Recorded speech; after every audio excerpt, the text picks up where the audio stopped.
We want people, generally speaking, one of two things tips the scales with a person: money or culture. And so we said, hey, money is important, but we want 51% tipping the scales with culture and 49% profit. And so when we started developing that, it actually changed the way we wrote our ads. It changed the way we wrote our job descriptions. It changed the way we sold our vision and mission. And we stopped trying to chase people, and we got content out there, which the content then in turn allowed people to come to us looking for opportunities because of who we were as an organization. And since we've done this over the last 2 years, we have a 93.4% retention rate, which we monitor every week. And that's the other thing that we did. We actually started monitoring the number every single week. And we went from basically 10% to essentially 93.4% in a little less than 6 months. Welcome to Grow Think Tank. This is the one and only place where you will get insight from the founders and the CEOs of the fastest growing privately held companies. I am the host. My name is Gene Hammett. I help leaders and their teams navigate the defining moments of their growth. Are you ready to grow? Employee retention is one of the most important factors to the success of your company or the failure. Employee retention is not just something that costs you money. It'll cost you stress. It'll cost you opportunity in the marketplace, and it may even lose you your place in the market, because employee retention is a signal to everyone else that you're running a great business. Employee retention improves when you get intentional about it. Improving your employee retention takes a certain strategies, but it takes a lot of focus and a lot of shifts in the way you show up, the what you believe in, and really focusing on the right things. Our conversation today is with Adam Hergenrother. Adam is running HRG amongst many other companies, but they are a fast growth company. When he looked at the retention rate that was going on, he was flabbergasted. And that's a simple way to put it, is he had no way to explain how 30 employees were coming in each month and 25 were leaving. It just didn't add up. He had a whole group of people that were onboarding and exited employees because they weren't doing the right things. They weren't focused on the right things. So what are those right things? Well, Adam and I talk about the keys to retention and what really has to shift inside there. We open up and talk about a little bit of my research. We talk about some of the things he does to be a better leader. You'll be surprised about how much effort he puts in to being a better leader. And in fact, I think you'll be flabbergasted, because you becoming a better leader is the key to improving employee retention. All this to be said, if you want to continue growing as a leader, I'd like to invite you to look at Fast Growth Boardroom. We have a community of founders, CEOs, and really ambitious leaders that want to continue growing and be extraordinary leaders because they know that's important to the success of the company. If you're looking to create your company to 10 million or push it to 100 million, you've got to evolve as a leader in each of these steps, and it's necessary to get intentional about that. If you want to see what Fast Growth Boardroom is, just check out some of the stories we have in there, what we stand for, what we believe in, and see if you're a good fit. You'll have a conversation with me, and we will see if you're a good fit. Now, just go to fastgrowthboardroom.com. Now, here's the interview with Adam. Adam, how are you? Man, I'm doing amazing. How are you doing today? I am fantastic. We are wrapping up a very busy flurry of interviews. You're number 4 today, but I promise to bring you 100%. I know you will. And I just want to say thanks for all that you're doing to get your brand out there and get this content out there, because there's so many leaders and entrepreneurs who need to hear this and to kind of keep them going. I mean, in the early stages of my career, listening to other people's kind of transparency of failures and successes really allowed me to get through some of those dark nights of the soul. So thank you for doing what you're doing. Well, I appreciate it. And that's a good kickoff here. You have multiple companies under your leadership purview, and one of them is just made the Inc. list recently. I'm going to make sure I look at my notes. Hergenrother Realtor, you go by Yep, you got it. HRG. Yeah, HRG is a better way of saying it. Tell us a little bit about HRG so we have context of what you're doing. How many employees and kind of what you guys are really focused on. Yeah. AHC, so Adam Hergenrother Companies, and HRG is kind of, AHC is kind of the umbrella. HRG is the kind of the one parent company underneath there, or the biggest company underneath the parent company. So total, we have about 600 people. That organization does about 800 million or so in volume, but it's selling houses. So that number is really high and kind of sexy. So if you actually distill that down to like a GCI number, or like commission dollars that are coming in, it's around 20 million for that organization itself. Last year, we had an NOI of 3.8 million, 3.9 million from that organization. So we were able to maintain about a 23% profit margin as we scaled. We have about 33 locations across the US.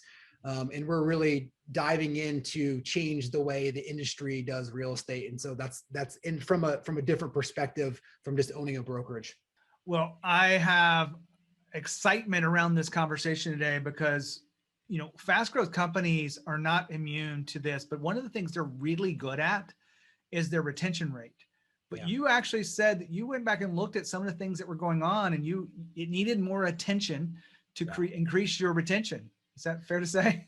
Absolutely. I mean, I woke up one day and realized that we were bringing on, 30 people, if you will, a month, and then 20 to 25 of them were leaving out the back door. And what I had to do, Gene, is I literally had to staff people just to off and onboard.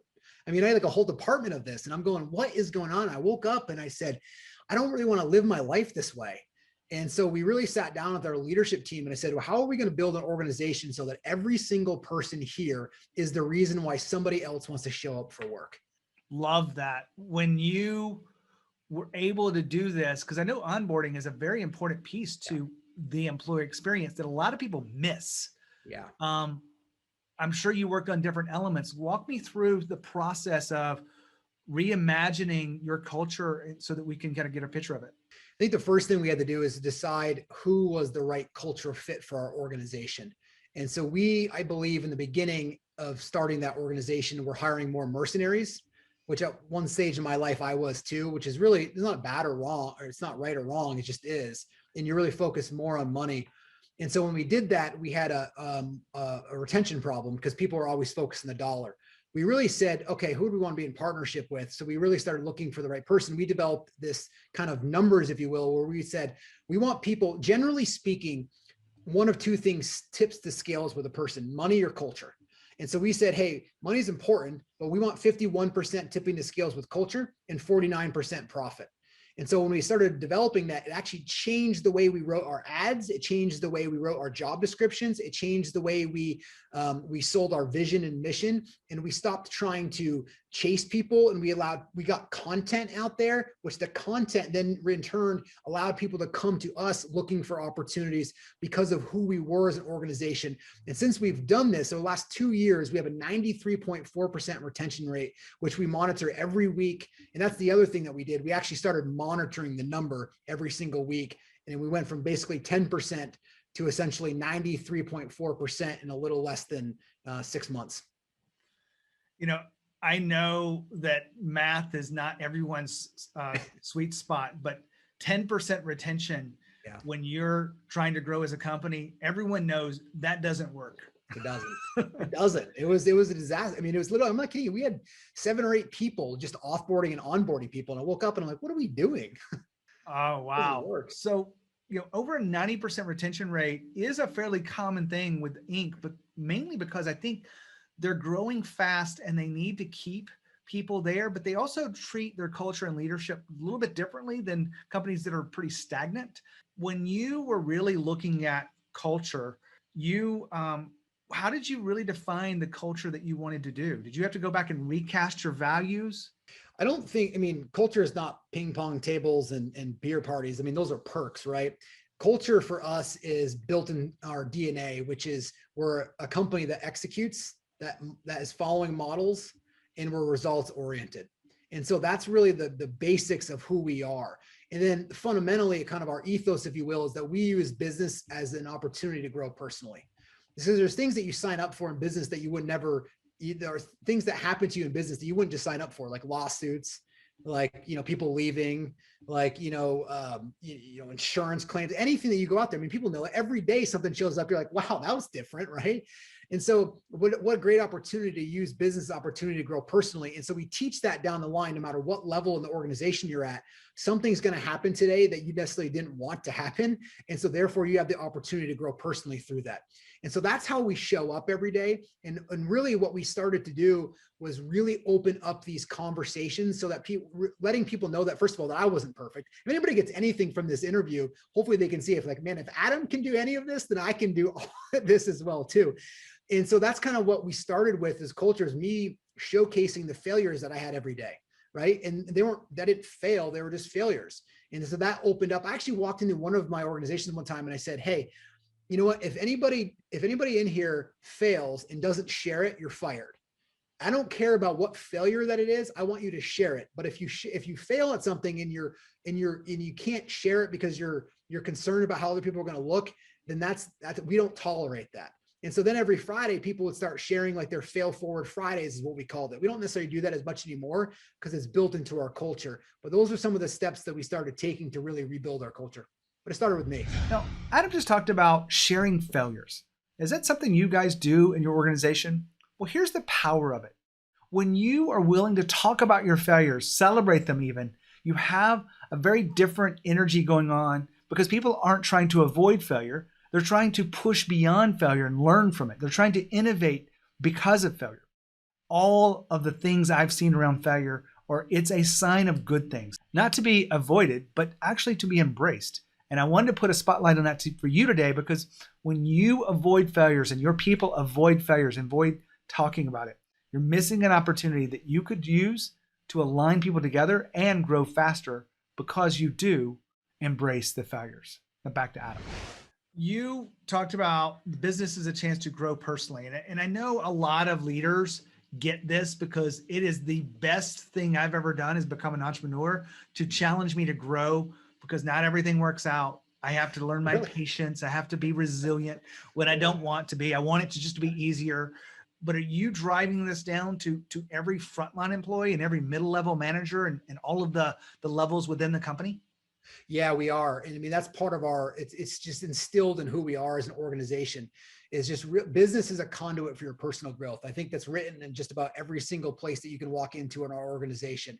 And really, when people see it as that, they see it gives them the opportunity to not beat themselves up when something doesn't go right. It doesn't mean we become lackadaisical or passive. It means that we can actually take action with clarity. So we're not so caught up in the problem that we can't see beyond the problem itself. And so what I found is, over the years of really working through people with this, of giving them the opportunity to fail, giving them the opportunity to use business as this conduit for this inner growth, it gets them outside of that little voice inside their head that's always kind of, judging them, so they can actually see the problem, and then we can bring it to each other and then solve them. And just like Einstein said, a long time ago, that you can never solve a problem the same level that it was created on. And if have created a problem and you're beating yourself up over the problem, then you can't solve it. And so here, it's just really focusing on everybody using this as an opportunity to be able to solve problems faster and have more clarity. The more clarity you have as an organization, the faster everybody will run towards it. We've been talking about the entire culture of the company, which is really about people. And so I probably know where you stand on this, but I have this impossible question, and I've been asking this for a long time. So you ready to play with me a little bit? Let's do it. I call it impossible because of course, it takes both of these things. But as a leader of a fast growth company, what's more important, your customers or your employees? Employees. Why would you say employees? Because, if you become obsessive with your clients and the service of your clients, you have to become obsessive first with the people that are servicing them. And so if you start with the end in mind, which is what we want to do, which is have a service that's consistent throughout the entire country, you need to make sure that you have employees that are sharing your vision, sharing your mission, and are fulfilling that at the highest need to provide that level of service. Because any fast growth company, the founder isn't doing everything themselves. And so in order to actually be able to deliver on that vision, you need all-star employees that are around you. And so if you take care of them first, they're going to help take care of your clients. It's very well said. I've been told by very respected CEOs of very fast growth companies, big corporate companies, that it has to be customers, always will be customers. But fast growth companies, just like yourself, have said it's employees over 90% of the time. I I know that you have evolved as a leader over the years. You've, overcome some personal challenges and things that you've probably brought into your leadership. Is there something that comes to mind about something that maybe that would help us really understand how you see yourself in leadership? Yeah, I think that probably like some people listening to this, I had a spot with my wife personally where, we were having a challenge, and one of the things she came to me and basically said, I'm not sure if I should be in this relationship with you. And what I ended up digging into it, my first response was like, like you need to go get some help, right? Like it's something along those, like I blamed, of course, I didn't really want to look internally in this. And then when I actually stopped and paused and got out of my own head, I realized that I've been driving a mission and being rewarded for that externally in the roles that I play. And so when I was bringing that home, I realized that my partner was actually living my life, not theirs. And when they wanted to support me, but I wasn't really giving them the attention that they needed, because what I convinced myself with, this is really, I think leaders do this a lot. What I had convinced myself was I was fulfilling and helping out as a partner personally. However, I was only doing it when it was convenient for me. And so therefore I was valuing me because I bring money or make money more than valuing somebody else's time that's supposed to be really important to me. And that took a lot to admit to myself. But the interesting thing is, the minute I did that, I started letting go of any outcome that could happen personally. And when I let go of that outcome, it actually, in my personal relationship, it actually created the space to have these radical conversations, to actually be able to come into a relationship, to work on each other, just like business is a conduit for personal growth. Relationships are a great conduit for personal growth. And so we just started having that mirror image of when you start seeing, that energy that shifts into a defensive position, right? You instantly, your wife or your husband says something and you instantly shift that defensive position in your energy. It's in that moment, can you stop and recognize like, hey, what you just said triggered me. I might need a moment, or whatever it is, instead of reacting from that spot. And so then when I started working that way in my relationship, it actually started leaking into the business life.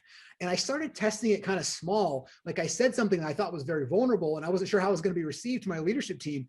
And all of a sudden they're like, wow, thank you so much for sharing that. I was getting text messages and emails, and they're like, we didn't do it. Then all of a sudden they were sharing that they had problems in this thing and all this stuff over here. Then we started creating the space for people to be themselves, right? To be the authentic person. But that starts with you as a leader to be able to be truly authentic, and then have those radical conversations where people can show up and present their ideas, present their viewpoints. Because isn't that the point of having a leadership team, is so that everyone comes in there with a disagreement almost, so that you can actually use that as a solution to create a better outcome than the one that you held in your mind. I'm glad you said this. I haven't shared this openly about my own personal struggles with my marriage of 20 years, but we went through a similar tough spot that we had to get real. And I wanted not necessarily to blame her, but I wanted to play victim a little bit instead of owning up to the issue. And I realized that was a very weak position to take, and a very disempowering for me to actually reflect on what was going on inside me. So I'm glad you shared this with you. A lot of leaders would be afraid to talk about this stuff openly. It's recorded for others. It's recorded forever right now. Yeah. Why do you have the courage and the power to do that? I mean, at the beginning of the day when I wake up, I just have a little mantra that just says, I'm okay with everything because I'm already okay.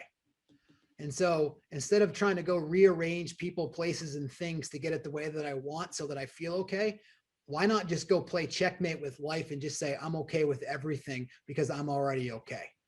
And so that's the starting position that I start my day. So I really am okay with everything. It doesn't mean you're not passive. It doesn't mean when I say it, sometimes people that go, oh, we're just going to like lie down and let like a tiger eat you. No, it doesn't mean that. It just means that you still take massive response.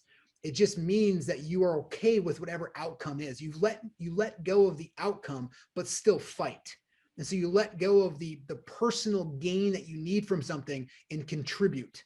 And so when that starting position comes with me, then you just become okay, and you become essentially like a little child. There's why people share things with kids, because there's no energy attached to what they're saying to you. It's like, I always give the analogy of like your golden retriever comes in the room. It doesn't care what you look like, what you're dressed like, what kind of day you had. It's going to show up and just be there for you, because they're much closer to being than human beings are, because we're caught in our heads.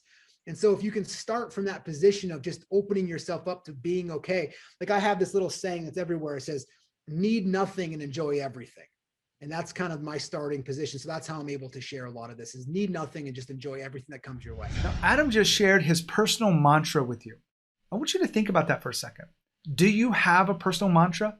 Do you have a phrase or something that guides you? I have a few that I use depending on the timing at which I need to bring that mantra forward. But those words allow you to be grounded and centered. When you understand the mantra, it really helps you with the values that you have in life. And when things go off plan, when things really hit you in a hard way, you don't get what you expect, those mantras can keep you focused on the right thing. I know for me, one of my mantras is life doesn't happen to you, it happens for you. I wrote about it in my book. It's something I got from Jim Carrey, but I share this with you because every time I embrace a difficulty in life, I know that it's happening for me and I'm evolving past it. And it's not just something to wallow in and be a victim and happening to me. I'm giving you my personal mantra. Adam gave you his. What is your personal mantra? When you understand these things and the power of them, you can actually use it to propel you forward and grow through all of the things that you faced. Back to Adam. Adam, there's probably a lot of similarities between you and me, and I have little mantras that guide me too. You are an evolved leader, and I know that you're probably still working on yourself. There's probably other levels of evolution that you're going to go through. What do you do on a regular basis that allow you to continue to evolve that you can share with us today? Yeah, absolutely. I mean, well, first of all, my day starts between 3:30 and 4, and I spend the first 3 hours on myself. And so that is the first thing I do is I do transcendental meditation. And then right from there, I go into a whole series of journaling. I use Evernote because I type a lot better than I write. And I have an affirmations journal, just everything I'm grateful for, and just get into a roll of that. It's about 5 minutes. And I have 3 kids. And so I have a journal for each one of my kids. And one of the things that I do is, for one, I probably, like many people listening to this, I can really get caught not being in the moment around my kids. I'll be there, but I'm thinking about some business thing, right? And so what I found is each day I want to journal about something different, and I'll pull in a photo that I've just snapped with my phone about what they were doing. So there's a transcript of their life, but also what it does, it's a model that allows me to be more present with my kids the night before, because I know each day I'm going to be journaling about something that we did together. And so it's a little soul time that I have. So each day I journal about each one of my kids.